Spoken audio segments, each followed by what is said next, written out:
Saya sebagai putra dari daerah ini, saya adalah anak Aceh, warga negara Indonesia, belum pindah menjadi warga negara lain, saudara.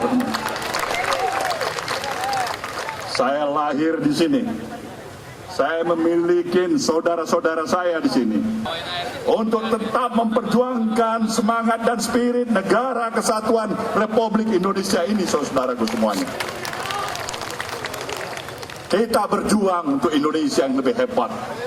Tapi itu tidak ada artinya kalau Aceh tidak mampu dan bangkit, berdiri tegak dan menyatakan di sini kami rakyat Aceh yang sudah hidup dengan kehidupan yang adil dan sejahtera. Karena apa?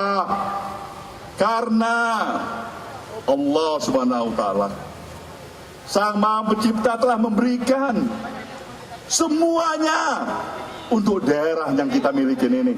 Karunia yang kita miliki ini, sumber daya kekayaan alam yang luar biasa, catatan perjalanan kesejarahan yang luar biasa, berbagai macam episode perjalanan jatuh bangun, kesedihan, kemarahan, dan keriaan, semuanya kita miliki di Aceh ini.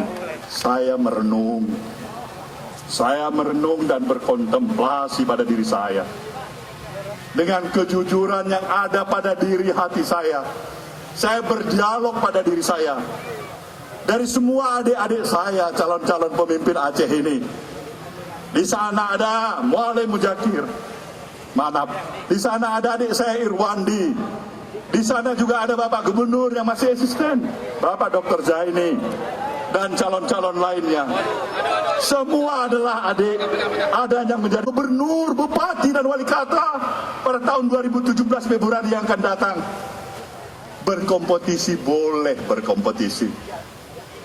Berkompetisi itu tidak sepanjang hari, tapi di atas segala-galanya, ya Allah, ya Tuhanku, dalam doaku dan keinginanku, jika Engkau memberikan restu dan ridho-Mu, tetaplah jaga persatuan Aceh ini yang tidak hancur dan rusak karena kompetisi melalui pilkada itu.